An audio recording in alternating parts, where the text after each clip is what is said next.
জাতিসংঘের যে world happiness report বের হয়েছে সেখানে গত বছরে আমরা 118তে ছিলাম 143টা দেশের মধ্যে, এবছর আমরা 129তম রাষ্ট্রে পরিণত হয়েছি। আমাদের 11 ধাপ অবনতি হয়েছে। বার্মাও আমাদের থেকে ভালো অবস্থায় আছে, যে রাষ্ট্রে এখন গৃহযুদ্ধ চলছে। তাহলে যে রাষ্ট্রের মানুষ দুই বেলা পেট পুড়ে খেতে পারছে না, আওয়ামী লীগ যখন দেশে ক্ষমতা এসছে তখন এখানে দারিদ্র্যের সীমার নিচে বাস করে এমন মানুষের সংখ্যা ছিল 27-27%। এখন সেটা ন্যূনতম 77 থেকে 78% পরিণত হয়েছে, ন্যূনতম। বিবিএস এর সার্ভে যদি কেউ ভালোভাবে স্টাডি করে, সরকারের মিথ্যাচারের যে সার্ভে পরিসংখ্যান ব্যুরো, এটা যদি কেউ দেখে, 4.5 কোটি পরিবার ঋণ করে বাজার করছে। এটার মানে হচ্ছে দেশের ন্যূনতম 11 থেকে 12 কোটি মানুষের দুবেলা পেট পুড়ে খাবার মতো বাস্তবতা বাংলাদেশে নাই। অতএব একটা রাষ্ট্রের জনগণের অনার, সম্মান, মর্যাদা কিভাবে থাকে?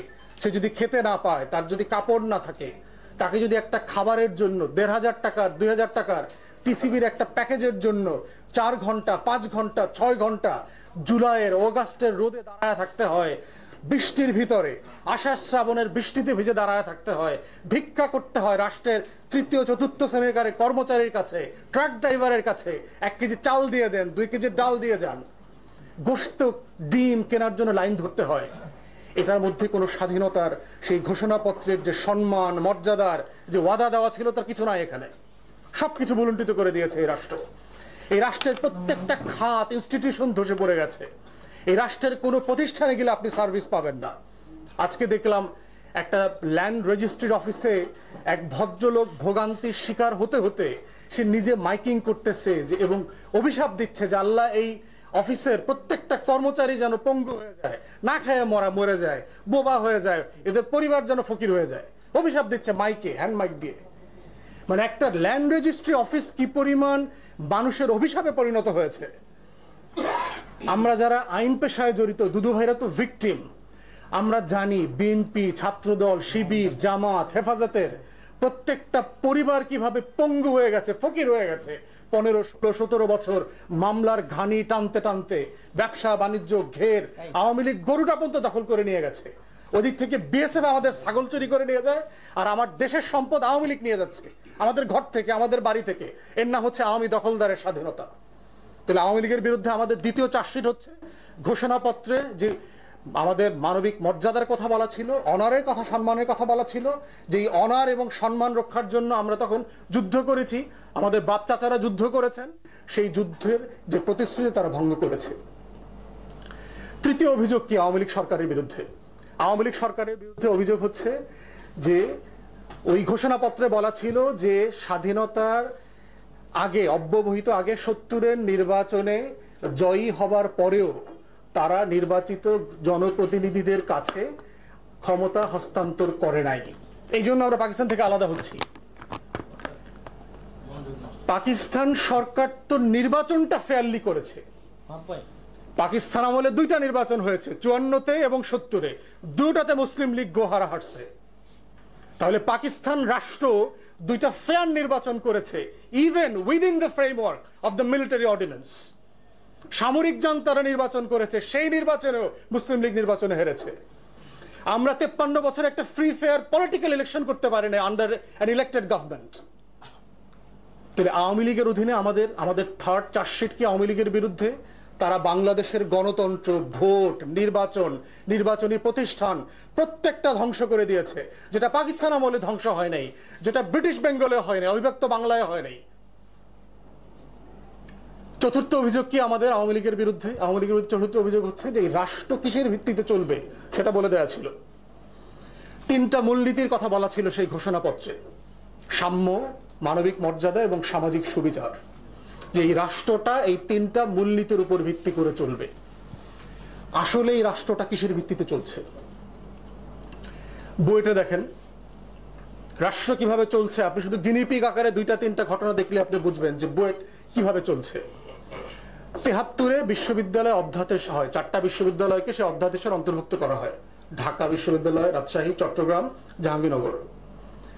বুয়েট এবং কৃষি বিশ্ববিদ্যালয়কে করা হয়নি। কারণ কি?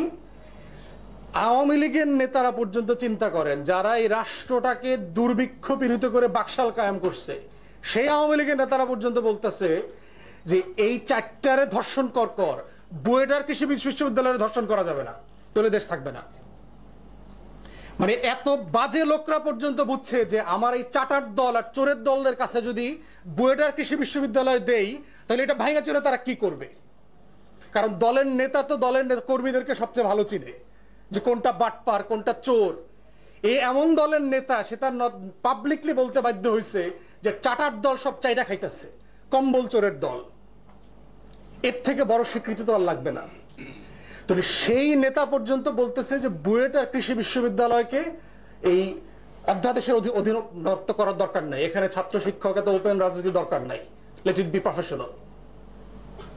সেই বিশ্ববিদ্যালয় দেখেন আজকে ছাত্রলীগ দখল করা শুরু করেছে। এবং এটা আমরা পরিষ্কার করে বলতে চাই, আমরা যারা ভিতরের খোঁজ খবর জানি কিছুটা, এটা শুধুমাত্র ছাত্রলীগের গুন্ডামির অংশ না। এর পিছনে বাংলাদেশের একটা ব্যবস্থা, শিক্ষা ব্যবস্থা, আমাদের তো টোটাল সিস্টেম তো ফেল করেছে। ইঞ্জিনিয়ারিং ইউনিভার্সিটিতে কিছু পড়াশোনা ছিল, আমাদের কৃষি বিশ্ববিদ্যালয়ে কিছু পড়াশোনা আছে, টেকনিক্যাল এডুকেশন যদি বলি। আমাদের পাবলিক ইউনিভার্সিটিতে একদম বস্তা পচা ডাকাতদের গ্রামে পরিণত হয়েছে, খোয়ারে পরিণত হয়েছে। না আছে পড়াশোনা, না আছে এখানে স্বাধীনতা, কিছুই নাই। এই দুইটা প্রতিষ্ঠানকে তারা ধ্বংস করে দেবে। এখন ধ্বংস করে দিলে বেনিফিটটা কি হবে দেখেন। অলরেডি আমাদের ইঞ্জিনিয়ার কিন্তু প্রচুর ইম্পোর্ট টেকনিক্যাল খোঁজখবর রাখেন।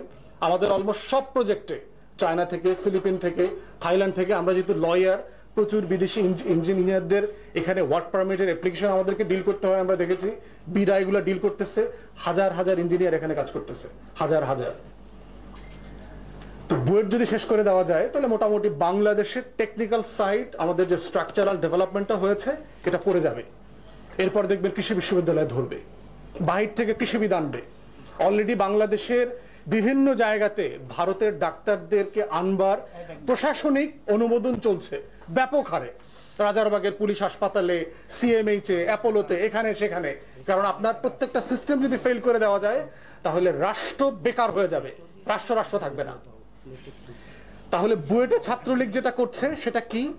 সেটা হচ্ছে সিম্পলি একটা দখলদার, আওয়ামী হানাদার, আওয়ামী রাজাকার, আওয়ামী আলমদরদের নতুন প্রজেক্ট। রাষ্ট্রের প্রত্যেকটা প্রতিষ্ঠান ধ্বংস করে দেবে একে একে একে একে। তখন হবে কি, আপনাদের ছেলেমেয়েরা শুধু হোলি খেলবে রমজান মাসে, রঙের উৎসব খেলবে রমজান মাসে, দেখবেন খালি আনন্দ করবে আর আল্লাহর কাছে বলবে যে আল্লাহ রমজান মাসে কেন এটা পড়লো, এটা অন্য দিনে পড়তে পারলো না, রোজাটা কেন এই মাসে আসলো। আপনার ছেলেমেয়েরা তখন এইসব দোয়া করবে। এই হচ্ছে বাংলাদেশ, ধর্ম যার যার, উৎসব সবার। আমি আমাদের সকাল এই প্রগতিশীল সেকুলার বাঙ্গুদেরকে অনুরোধ করতেছি,